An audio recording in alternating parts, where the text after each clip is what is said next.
A very beautiful good morning to all of you 8th class बच्चे. This is your Safia Miss here and I again welcome you all in your history class lecture 1. So students, today we will start chapter 10 and the chapter name is India after Independence. And बच्चे इस chapter में हम discuss करेंगे about the conditions and scenario of India after independence.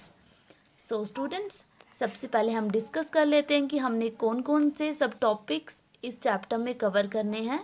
हमारा जो first सब topic है वो है a new and divided nation. Second is a constitution is written. Third one is how were states to be formed. Fourth one is planning for development. And last one is the nation 60 years on. So students, हम chapter 10 India after independence में ये 5 सब topics cover करेंगे and आज हम अपने first सब topic के साथ स्टार्ट करेंगे and our first सब topic is a new and divided nation. बच्चे, जैसे कि आपको बताया गया था कि 15 अगस्त 1947 में इंडिया जो था इंडिपेंडेंट हुआ था. ठीक है. अब आफ्टर इंडिपेंडेंस आपको पता है कि इंडिपेंडेंस के टाइम पे इंडिया की पार्टीशन हुई थी. इंडिया 2 पार्ट्स में डिवाइड हुआ था. ठीक है, इंडिया एंड पाकिस्तान. तो बच्चे, आफ्टर पार्टीशन इंडिया को कौन कौन सी प्रॉब्लम्स फेस करनी पड़ी थी वो हम हमारे फर्स्ट सब टॉपिक में डिस्कस करेंगे. So let's start. When India became independent in August 1947, it faced a series of very great challenges. As a result of partition, 8 million refugees had come into the country from what was now Pakistan. These people had to be found homes and jobs. So students, after partition, जैसे आपको पता है India कब independent हुआ था? अगस्त 1947 में. तो independent होने के बाद इंडिया को बहुत सारी प्रॉब्लम्स फेस करनी पड़ी थी. ठीक है, बहुत सारे चैलेंजेस से गुजरना पड़ा था. तो बच्चे, as a result of partition के बाद क्या हुआ कि 8 मिलियन रेफ्यूजीज पाकिस्तान से इंडिया में एंटर हुए. ठीक है बच्चे, refugees means a person who has been forced to leave his or her country for political or religious reasons. तो बच्चे, 8 मिलियन रेफ्यूजीज पाकिस्तान से इंडिया में एंटर हुए. सो स्टूडेंट्स, अगर अब हम सोचते हैं हम ही कहीं दूसरी कंट्री में जाते हैं तो हमें क्या चाहिए होता है? जॉब चाहिए होती है, घर चाहिए होता है रहने के लिए. तो बच्चे, जो रिफ्यूजीज पाकिस्तान से इंडिया में आए उनको भी तो उस टाइम पे घर चाहिए था ना, जॉब चाहिए थी ना. तो ठीक है, तो यही सबसे बड़ी प्रॉब्लम थी, फर्स्ट प्रॉब्लम थी जो after partition, after independence India को फेस करनी पड़ी थी. Okay. Then there was a problem of princely states, almost 500 of them, each ruled by a maharaja और a nawab, each of whom had to be persuaded to join the new nation. The problems of the refugees and of the princely states had to be addressed immediately. So students, first problem हमने discuss की, problem of refugees. And second problem जो उस time पे आ रही थी वो कौन सी थी? प्रिंसली स्टेट्स की. प्रिंसली स्टेट्स मीन जहाँ पे राजा महाराजा रूल करते हों. ठीक है, उस टाइम पे भी 500 ऐसी स्टेट्स थी जिसमें किसका रूल था? महाराजाओं का और नवाबों का. तो सबसे बड़ा प्रॉब्लम, सबसे बड़ी चैलेंज ये था कि उनको कैसे मनाया जाए कि वो न्यू नेशन जो इंडिया फॉर्म किया गया है उसको ज्वाइन करें. ओके. तो बच्चे, problem of refugees and problem of princely states had to be addressed immediately. और जो ये 2 प्रॉब्लम्स थी, रिफ्यूजीज की एंड प्रिंसली स्टेट्स की, इनको सॉल्व करना बहुत ज़रूरी हो गया था. ठीक है. In the longer term, the new nation had to adopt a political system that would best serve the hopes and expectations of its population. So students, longer term में इंडिया में एक ऐसा पॉलिटिकल सिस्टम चाहिए था. ठीक है, जो लोगों को, जो इंडिया की पॉपुलेशन थी, उनकी उम्मीदों पे खरा उतर सके. ठीक है, क्योंकि बच्चे उस टाइम पे इंडिया की पॉपुलेशन लगभग 345 मिलियन थी। कितनी थी? 345। India's population in 1947 was large, almost 345 million. It was also divided. There were divisions between high caste and low caste, between the majority Hindu community and Indians who practiced other faiths. The citizens of this vast land spoke many different languages, wore many different kinds of dress, ate different kinds of food, and practiced different professions. So, students, India की population 1947 में बहुत ज़्यादा थी, almost 345 million थी। ये जो 345 million population थी ये भी डिवाइडेड थी between low caste and high caste में, और जो मेजॉरिटी थी वो कौन थी? हिंदू कम्युनिटी।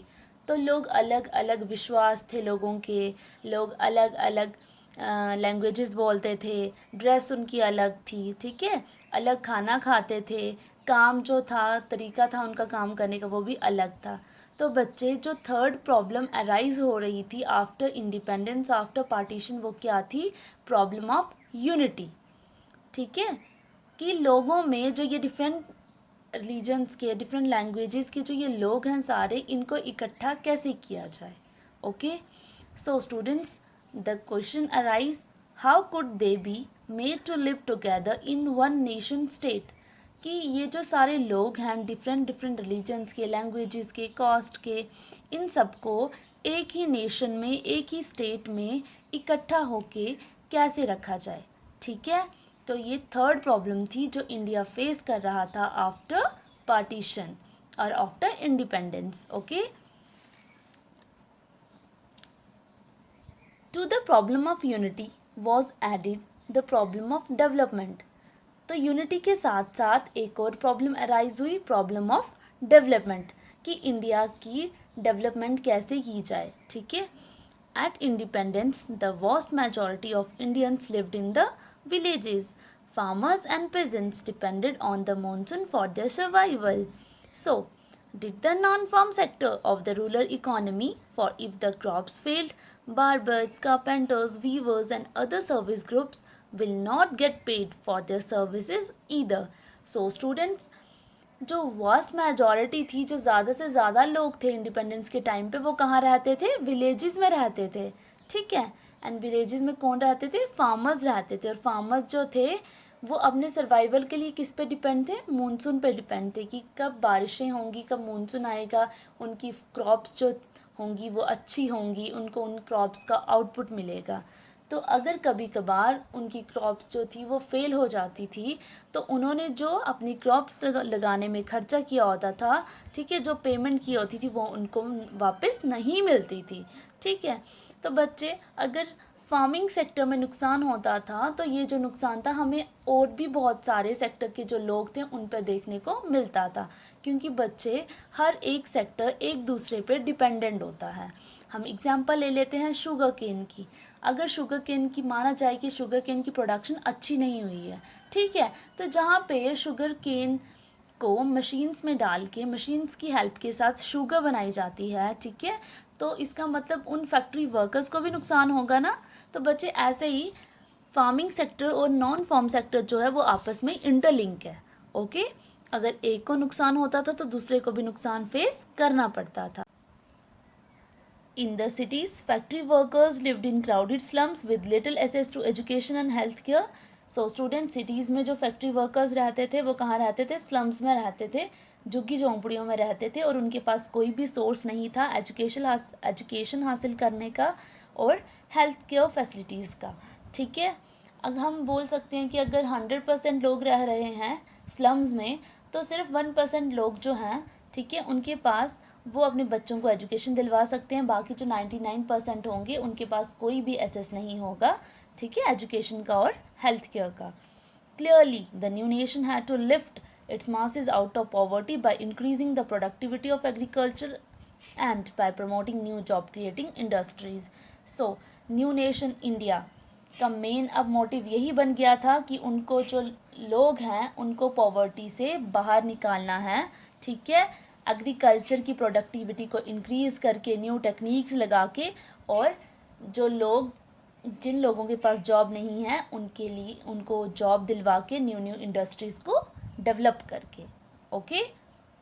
क्योंकि अगर इंडस्ट्रीज़ ओपन होंगी तो लोगों को जॉब मिलेंगी ना। तो अब मेन मोटिव यही था कि गरीबी को हटाना है और इंडिया को डेवलप करना है, ठीक है। Unity and development had to go hand in hand. अब प्रॉब्लम हमने देखी, पहले रिफ्यूजीज़ की थी, ठीक है, उसके बाद प्रॉब्लम ऑफ प्रिंसली स्टेट्स आई, उसके बाद प्रॉब्लम ऑफ यूनिटी आई, डेवलपमेंट आई। तो अब क्या करना था, इन प्रॉब्लम्स को सॉल्व कैसे करना था, ठीक है। अब हमें क्या करना था कि यूनिटी एंड डेवलपमेंट को इकट्ठा लेके चलना था। लोगों को, जो लोग थे डिफरेंट रिलीजन्स के, डिफरेंट लैंग्वेजेस को, इनको इकट्ठे लेके चलना था, ठीक है। If the divisions between different sections of India were not healed, they could result in violent and costly conflicts. So students, अगर जो ये यूनिटी की प्रॉब्लम है, अगर ये ठीक नहीं होती है, अगर ये सॉल्व नहीं होती है, तो ये इसका रिज़ल्ट ये होगा कि लोग जो होंगे, लोगों के बीच में कॉन्फ्लिक्ट पैदा हो जाएंगे, झगड़े होना स्टार्ट हो जाएंगे, ठीक है। जैसे हाई कास्ट जो है वो फाइट करेगी लो कास्ट के साथ, हिंदूज जो हैं वो मुस्लिम्स के साथ, and so on. At the same time, if the fruits of economic development did not reach the broad masses of the population, and जो गवर्नमेंट जो है न्यू पॉलिटिकल सिस्टम अडॉप्ट कर रही है, जो लोगों तक फैसिलिटीज़ पहुंचाने की बात कर रही है, तो अगर झगड़े होंगे तो उनकी जो फैसिलिटीज़ हैं, उनका जो फ्रूट है, ठीक है, वो लोगों तक नहीं पहुंच पाएगा, ठीक है। एंड जो कंट्री है उसमें हमें और ज़्यादा डिविजन्स देखने को मिलेंगी, जैसे अर्बन एरियाज़ और रूरल एरियाज़ के लोगों के बीच में, ठीक है, रिच एंड द पोर के बीच में। और यही सब प्रॉब्लम्स की वजह से जो इंडिया होगा वो पीछे रह जाएगा, ठीक है।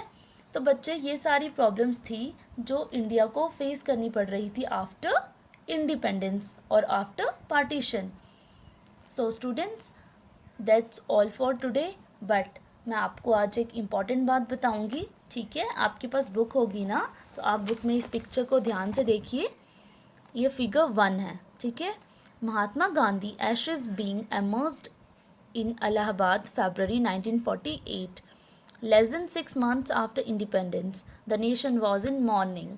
On 30 January 1948, Mahatma Gandhi was assassinated by a fanatic Nathuram Godse. So students, India independent कब हुआ था? 15 अगस्त 1947 में। अभी इंडिपेंडेंस को 6 महीने भी कंप्लीट नहीं हुए थे कि जो पूरा देश था वो शोक में चला गया। क्यों?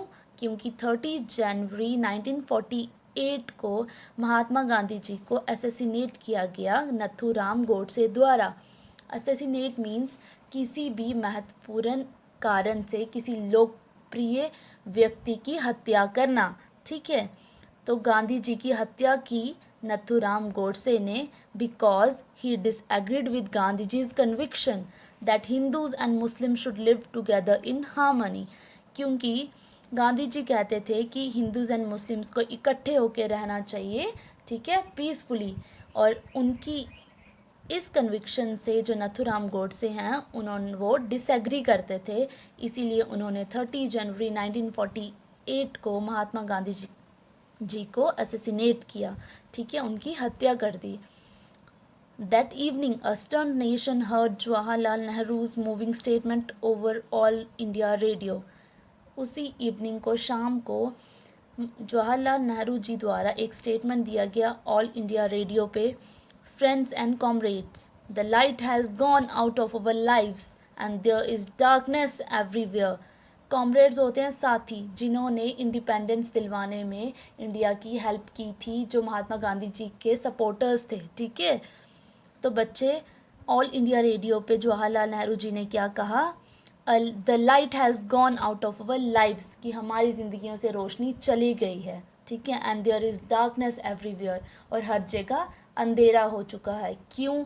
Because our beloved leader the father of the nation is no more, कि हमारे जो लीडर हैं, हमारे जो फादर ऑफ द नेशन हैं, वो अब इस दुनिया में नहीं रहे हैं। ओके स्टूडेंट्स, सो बच्चे, आपने याद रखना है कि 1947 को इंडिया इंडिपेंडेंट हुआ था एंड 30 जनवरी 1948 में नथुराम गोडसे द्वारा गांधी जी की हत्या कर दी गई थी। ठीक है, so that's all for today. So students, अगर आपको किसी भी चीज़ में कोई भी डाउट होगा तो आप मुझे अपने डाउट सेशन में पूछ सकते हो। Thank you.